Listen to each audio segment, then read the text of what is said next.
¿Creías antes del partido que se podía? Imposible. Imposible. Imposible. No se lo cree ni Agustín Domínguez en Parejas. ¿Y crees que hubo algo raro por ahí? No sé. Ni me interesa. Yo me quedé con dudas, de aquello. Bendita ingenuidad la tuya. ¿Por qué? Yo me quedé con dudas. Porque no debería tener dudas. Bendita ingenuidad. 12-1. Quinto episodio. Después del partido. Este es el último episodio de esta historia. El milagro ya ha ocurrido. España tenía que ganar por 11 goles a Malta y el resultado final ha sido de 12-1. España está clasificada para la Eurocopa de 1984. Señores, qué partido, Dios mío. ¡Qué griterío, José María! Todo el campo gritando, sí, España va a París. Pero aquel partido significó algo más que una clasificación y por eso nunca ha desaparecido de la memoria colectiva. ¡Final! ¡Terminó! En este episodio vamos a ir saltando de 21 de diciembre a 21 de diciembre, de aniversario en aniversario, de recuerdo en recuerdo, para descubrir qué pasó después de aquel partido. Vamos a conservar la serenidad y en un instante vamos a volver al vestuario del equipo español. Se hizo el milagro. España 12, Malta 1. Y empezamos la misma noche del 21 de diciembre de 1983. Acaba de terminar el partido y nos metemos en el vestuario. Otro de los hombres importantes, el que abrió la cuenta goleadora, don Carlos Etienne. Fernando Soria con el micrófono de Antena 3. ¿Qué pasa, María? ¿Cómo estás? Tú sabes que esto ocurre una vez cada 1000 años, ¿no? Sí, ¿Una vez cada 1000 años? Sí, yo creo que sí. ¿Y por qué ha ocurrido? ¿Solo mérito vuestro? Jesús Álvarez graba con la cámara empañada de Televisión Española. Límpialo. ¿Ya está? No he visto nada, no había nada, no se lo han dicho sin ver nada. Bueno, ¿ves algo ya? Sí, venga. Vamos a repetir. Vale así, ¿no? Límpialo todo, por favor. Toma. Límpialo, joder. Ya. Hostias, que no veo nada. Vale. Lo que pasa es que, claro, entre el vapor del agua de las duchas, la diferencia de temperatura que había entre la calle y el vestuario, pues había un clímax ahí de que parecía aquello Londres en los tiempos de la niebla, ¿no? Y me acuerdo que el cámara cada 2 por 3 me decía, espera un momento, que tengo que limpiar el objetivo, que no veo nada. Fulanito, espérate un segundito, no me acuerdo, Maceda, espérate un momento que tal, al siguiente, no, espera, Camacho, espérate un momento que es que se nos ha empañado la cámara. ¿Tú has contribuido con algún tanto? Sí, parece que ha sido 2 los que he metido. ¿Cuántos? 3? 2 me parece. Vamos a intentar acercarnos a Sarabia. Sarabia, al final se ha conseguido. ¿Tú cuántos goles? Bueno, yo solamente he metido 1, pero era lo de menos, lo importante es que hemos Pues hecho. sí, la pregunta recurrente era, Fulanito, ¿tú cuántos has metido? Bueno, pues yo he metido 4, yo he metido 2, yo he metido 1, yo no sé. Y también era una forma de poner a la gente en situación de a quién estabas entrevistando y lo que había conseguido en el campo. No sé qué era, aquello era un desbarajuste. Y había un teléfono fijo que hay allí, suena el teléfono y buenas noches, llamamos del Palacio de la Moncloa, queremos hablar con don Miguel Muñoz, que el presidente del gobierno quiere hablar. Yo estaba allí con el teléfono, yo estaba inalámbrico. ¿Cómo se suena aquí un teléfono? Ah, sí, espera un momento. Noticia de última hora, en estos instantes llamada telefónica a la selección española, ha cogido el teléfono Miguel Muñoz, del propio presidente del gobierno, Felipe González, para felicitar a todo el equipo por el extraordinario rendimiento del partido de hoy. Desde el propio Palacio de la Moncloa, el presidente... Sí me acuerdo que me quedé porque yo quería el balón, y de hecho me traje el balón, evidentemente, y me estuve en la banda pendiente y ya mi único objetivo era cuando terminara el partido, porque en mi época no te daban un balón cuando metías 3 goles y cosas de estas. Entonces yo lo que quería era el balón ese, digo, este me lo llevo yo. Y me acuerdo yo que cuando ya pita, me voy corriendo para el árbitro, me ve venir el árbitro y sin que yo dijera nada, extendió la mano y me lo dio como diciendo, toma. Me lo metí debajo de la camiseta y ya intenté llegar al vestuario y llegué al vestuario, evidentemente. El que hacía de Relaciones Públicas, un grandísimo directivo del Betis, Gregorio Conejo, un mito, fue el que se dedicó a recoger en la sala de calentamiento de los jugadores del Betis, un salón, una sala que tenían allí, especie de frontón, cogió todos los balones que había por haber para que los jugadores firmaran, y durante años yo veía balón del España-Malta y eran este tipo de balones. Goicoechea, con toda sinceridad, ¿esperabais hacer esta hazaña hoy? Bueno, yo sinceramente pienso que no, nunca había metido 11 goles así en un partido oficial. Imágenes que décadas después recuperará el periodista Paco Grande para su programa Conexión Vintage. Sigo mirando con ojos de inquietud a ver cómo puedo construir la historia dándole una vuelta. Yo me acuerdo perfectamente dónde estaba. Yo era un becario en la cadena SER, junto con Manolo Lama, Carlos Martínez, etcétera, etcétera, y estaba en el control de la cadena SER, antes de la 25, viendo el partido y comentando esos goles. Tuve la oportunidad de estar con Héctor del Mal en la cadena SER, yo muy principiante, a mí me acogió muy bien. ¿Y sabes a quién tenía ese día de comentarista? Esto no es mérito mío saberlo, sino que Roberto Gómez tenía a Josele, el cantante humorista, cantante de Hierbabuena, y luego humorista que Josele iba narrando los goles. 38 minutos de juego por nuestro cronómetro, venciendo 11-1 España. Ahí está de primera. Vamos, Víctor controla. Entrega para San. Ahí se lleva Víctor es encalillado. Balón que Ramírez remata, gol. Gol de España. Cuando me pongo a trabajar, revivo ese momento y para mí es como si no hubieran pasado 40 años. Está muy vivo, muy vivo. Así acabó aquella noche. Estuvieron en Sevilla Gaspar Rossetti, Fernando Soria, José Manuel Estrada y Luis Falla. Fenomenal el servicio técnico, José Manuel Muñoz en Barcelona, Antonio Viola, Orencio Ramírez y Luis Balduque en el estadio Benito Villamarín y Juan Antonio Navarro en nuestros estudios centrales. Gracias, señores, felicidad al fútbol español, a pesar de nuestros dirigentes que hicieron lo posible y lo imposible para que esto no se pudiese conseguir, y a las 12 en punto en la cita de Antena 3. Acaba el partido y empieza la leyenda. Una leyenda que prácticamente comienza en el mismo momento del pitido final, cuando Alfonso Azuara, el inalámbrico de Televisión Española, alabado por García, por cierto, la cámara abajo, que hay un compañero sagaz como es Alfonso Azuara para que se vean las imágenes. Dice esta frase al acabar el partido. El milagro se ha conseguido. Si no existe ningún trasfondo, si este resultado solamente es producto del juego español, ciertamente es para felicitar al equipo que ha logrado lo que Santillana calificaba.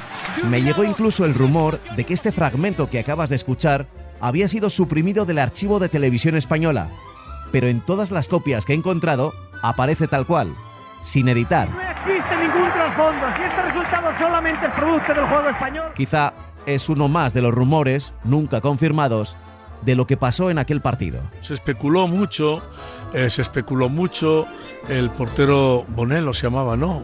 Bonello se apartó del foco mediático, se le buscó si realmente estaba pues comprado en ese partido, si se había vendido. Por ejemplo, que el portero maltés Bonello estaba comprado con un piso en una ciudad turística. Porque claro, marcar a una selección, por muy débil que sea, marcarle 12 goles y sobre todo lo que significaba la goleada, que era una clasificación, evidentemente al resto de selecciones que estaban implicadas en la clasificación, pues también se cabrearon, especularon, esto no es normal, esto es raro. Pero ya hemos escuchado en la narración que en la primera parte evitó varios goles y que incluso adivinó dónde iba a lanzar el penalti, señor. Yo tiro el penalti y el portero se tira al mismo lado, o sea, ya lo hubiéramos arreglado desde el principio. Mira el partido de nuevo y saca tus propias conclusiones. Olvídate porque yo no quiero entrar en ninguna polémica, pero yo soy de los que piensan que primero se cree y luego se ve. El día del partido, aquel 21 de diciembre del 83, se publicó una entrevista en el diario AS a Bonello, que aseguraba que no le marcarían 11 goles. Una entrevista que también tiene su leyenda. Había un periodista que era jefe de sección, un periodista importante en ese periódico, que fue el primer presidente de la Asociación Española de la Prensa Deportiva. ¿Por qué no le nombro? Porque le llamábamos el innombrable. Y sacó en exclusiva y en portada una entrevista con Bonello. El titular, ¿sabes cuál era? Dice, a mí España no me marca 12 goles, vamos, algo así como que ni borracho. Y todos dijimos, basta que lo haya dicho para que se los metan. Y efectivamente era la coña ese día entre los periodistas, y al día siguiente y después del partido, todo el mundo, claro, ¿a quién se le ocurre que le hagan una entrevista al innombrable y tal, no?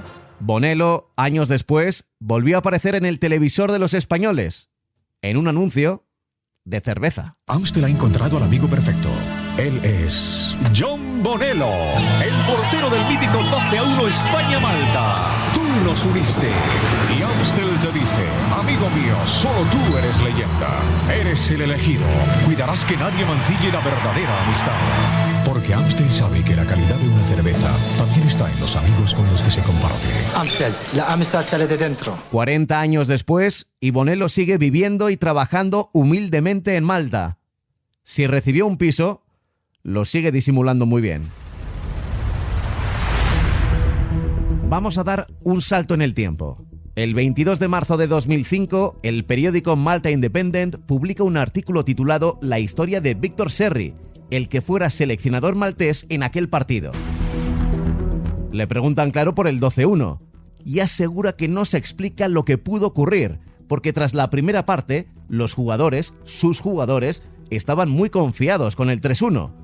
Y por primera vez revela que alguien entró en el vestuario con limones para los jugadores, y que viendo el rendimiento del segundo tiempo, no le extrañaría nada que hubiera algo raro en aquellos limones. Más de 10 años después de aquella entrevista, en 2018, el programa de Movistar Plus Fiebre Maldini quiso viajar por primera vez hasta Malta.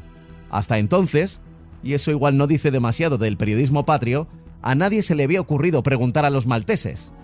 El encargado de hacerlo fue el periodista Marc Pons. Y bueno, ellos la verdad es que se sienten halagados de que por primera vez alguien de España les dé voz y les pregunte acerca de un partido que es el peor partido de su historia, porque es verdad que ellos, siendo jugadores amateurs, jugaban contra la Holanda de Van Basten o contra la España del Lobo Carrasco, y para ellos era un privilegio, pero aquel 12-1 desde luego les marcó su carrera y muchos recibieron críticas, incluso alguno dejó el fútbol después de aquel partido. Entonces se sentían halagados y sobre todo muy curiosos de por qué un periodista español, un programa español, quería saber aquella historia. A raíz de que el seleccionador, que fue el segundo entrevistado, me cuenta lo de los limones, yo ya empiezo a preguntárselo a todos, dando por hecho y diciéndoles que el entrenador me ha contado lo que pasó al vestuario y tal.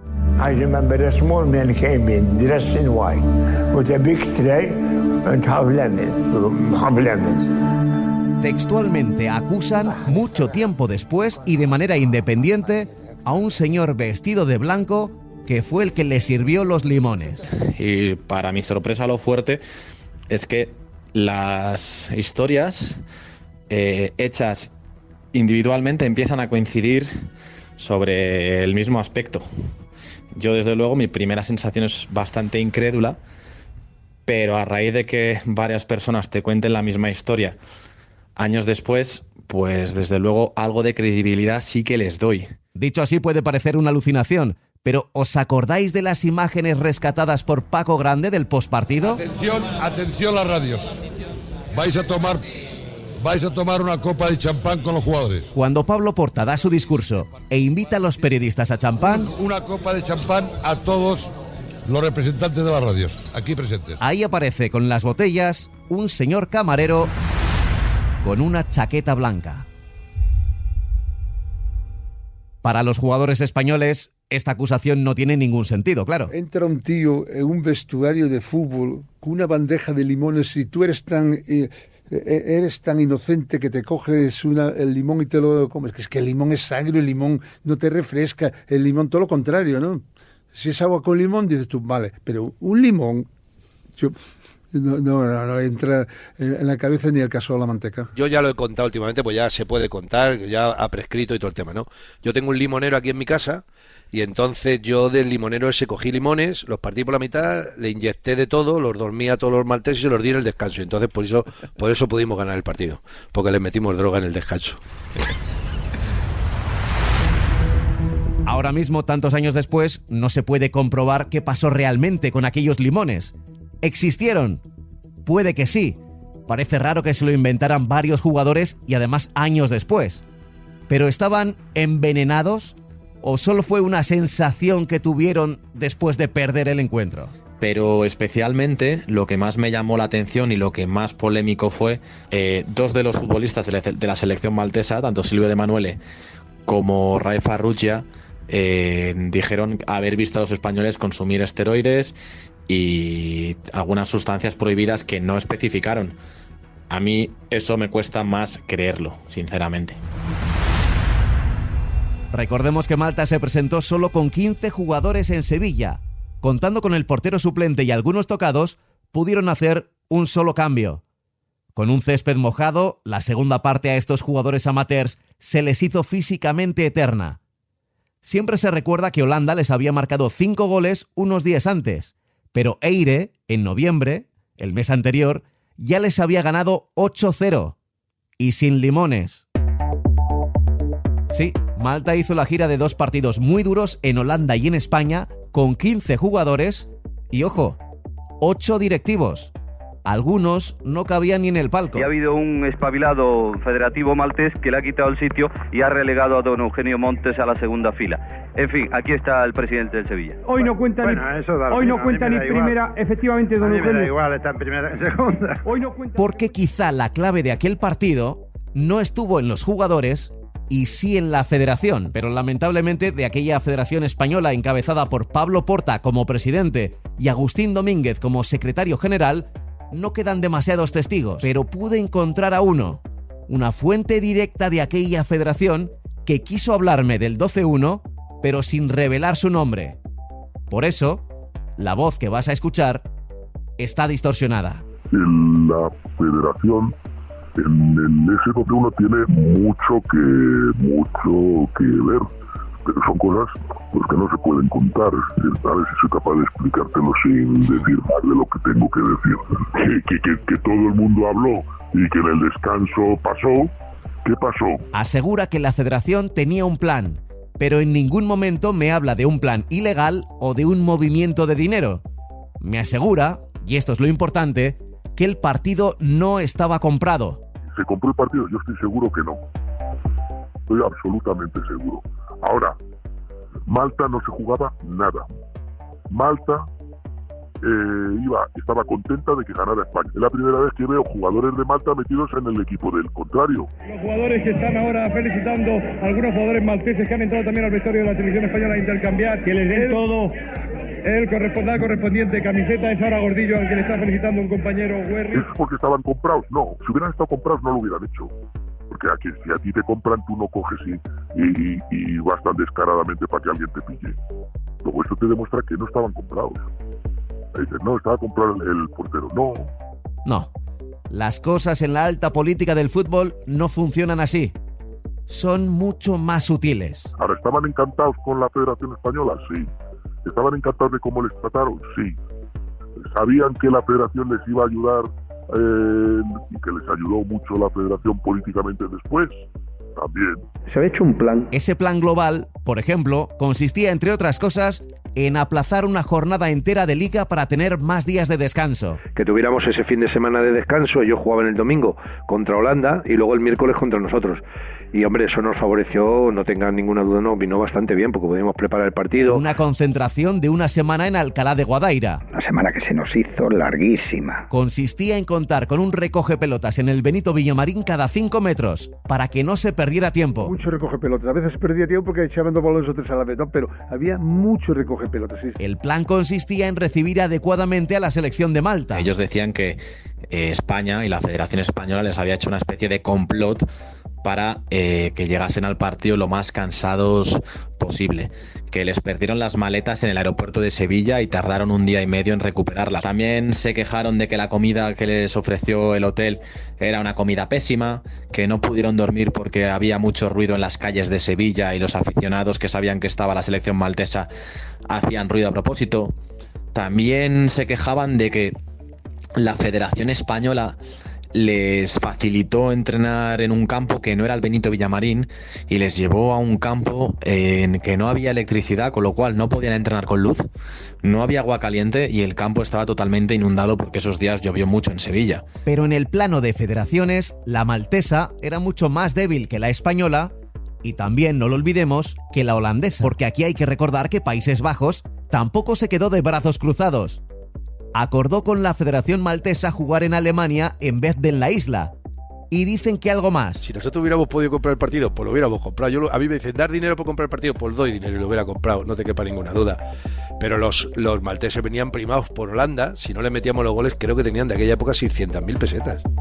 600.000 pesetas por un maltés, tú imagínate. Pero de esto tampoco hay pruebas. La pista nos la da nuestra fuente anónima. Como no se puede saber qué pasó antes, miremos qué pasó después en el fútbol europeo. ¿Y eso cómo lo puedes ver? Pues si te pusieras a investigar, cogerías y dirías, oye, voy a mirar después del 83 dónde entra Malta, en UEFA y en FIFA, y verás que empiezan a entrar en comités, que hasta entonces no estaban en ninguno. A partir de 1984, el peso de la Federación Maltesa dentro de la UEFA pasó a ser mayor, no mucho mayor, pero lo suficientemente grande para un país tan pequeño. A los malteses les daba igual perder por 11 que por 10, les daba igual. Ellos no iban a ir. Y si estaban con 11, encima pues devolvían los favores de todo el mundo, que fue amabilísimo, de que les ayudaron, de que políticamente la Federación Española de Fútbol le ayudó muchísimo en la FIFA, muchísimo. A Malta, porque al final Malta es una federación muy pequeña que no tenía ningún peso. Luego le ayudó, en aquella época había una cosa que se llamaba la Entente de Florencia, y a Malta pues se le metió dentro con el apoyo político de España. Entró en la llamada Entente de Florencia y pasó a tener miembros de su federación en diversos comités europeos. Esto de la Entente de Florencia me lo explica Fernando Carreño, nuestra memoria histórica en la redacción de Marca. Bueno, la Entente de Florencia podríamos decir que era un grupo de presión, un partido político, un lobby, lo que fuera, que actuaba dentro de la UEFA para contrapesar a otros grupos de presión que había. Uno, el de los anglosajones, otro, el de los países socialistas liderados por la Unión Soviética. Votaban en bloque para favorecer sus intereses y entonces Artemio Franchi, presidente de la UEFA y que ejercía de florentino, bueno, antiguo presidente de la UEFA y que ejercía de florentino, por eso se llamaba Entente de Florencia, pues decidió unir a los países de la Comunidad Europea del Mercado Común y además hay algún otro como España. Entonces se trataba pues de eso, de tratar de concitar intereses comunes. ¿Sirvió de algo? Bueno, pues doy dos ejemplos. La Entente de Florencia pues trató de que no hubiera libre circulación de jugadores, ya vemos lo que pasó, y también intentó que en el Mundial de España no hubiera más de 16 equipos. Ya sabemos que hubo también 24. Ahora, lo que pasa es que Pablo Porta y Agustín Domínguez iban a todas las reuniones. Ahí de fondo estaba que se decía que Porta quería ser presidente de la UEFA y así hacía méritos ante Franchi y su lobby. Todo estaba preparado para que España ganara y los malteses perdieran de manera fácil, sí. Joder, eso es comprar. No.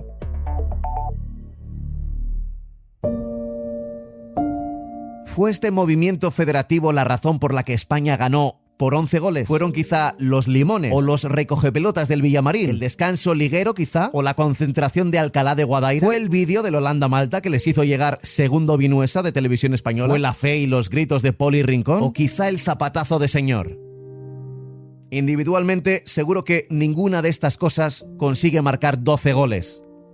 Pero aquella noche de diciembre de 1983, todas esas razones, y alguna más, se aliaron con la verdadera clave del partido. 11 jugadores y un seleccionador, Miguel Muñoz, convencidos de dar una alegría a un país deprimido. Se juntó con un final de año en donde le habían precedido muchas cosas, nada bonitas, nada positivas en España, con una sonrisa de millones de españoles producida por el fútbol, por el maravilloso fútbol. Y vienen el abuelo, el padre y el nieto, entonces te das cuenta cómo el padre le explica al hijo quién es quién, dónde jugaba, las hazañas deportivas, y eso, claro, al final el partido de Malta siempre está de moda, entre internet y por estas cosas. Mira, todo el mundo que te habla de este partido se acuerda dónde estuvo esa noche. Eso te dice la realidad.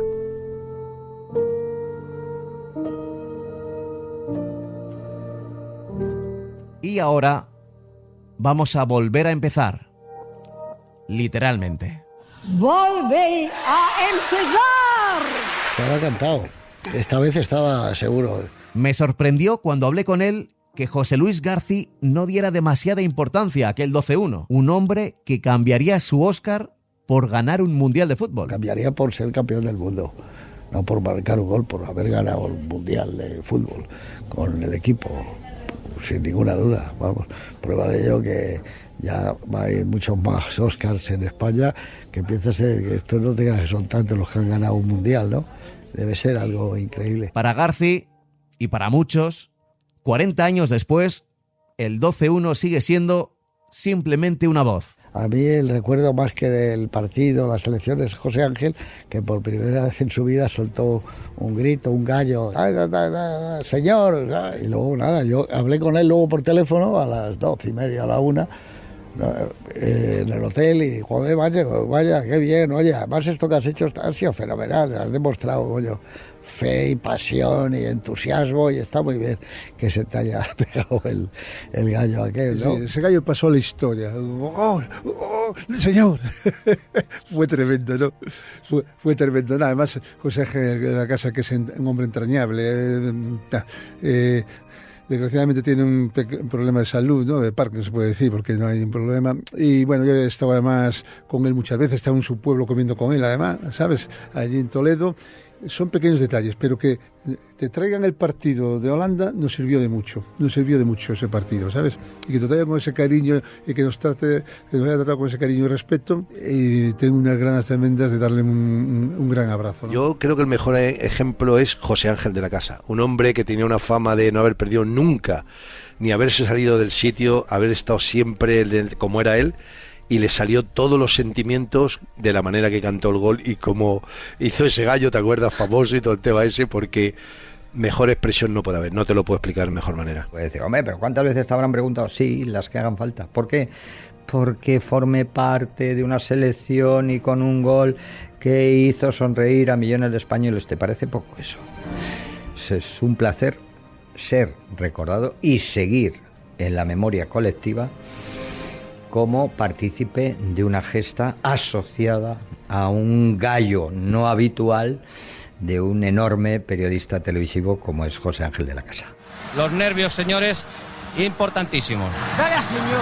Señor y Víctor ha caído, señor, ¡gol! ¡Gol de señor!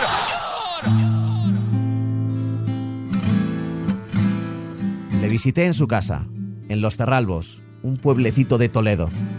Y juntos estuvimos hablando un buen rato sobre esas pequeñas cosas de la vida.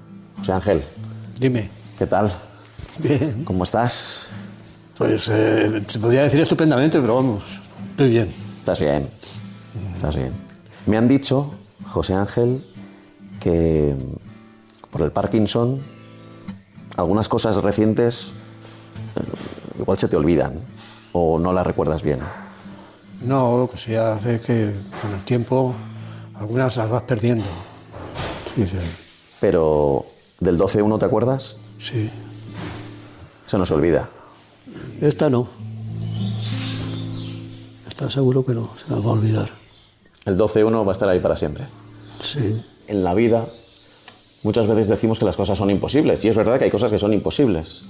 Pero de repente que el fútbol te demuestre que algo que parecía imposible fue posible, te da como un poco también de esperanza más allá del fútbol y del deporte, ¿no?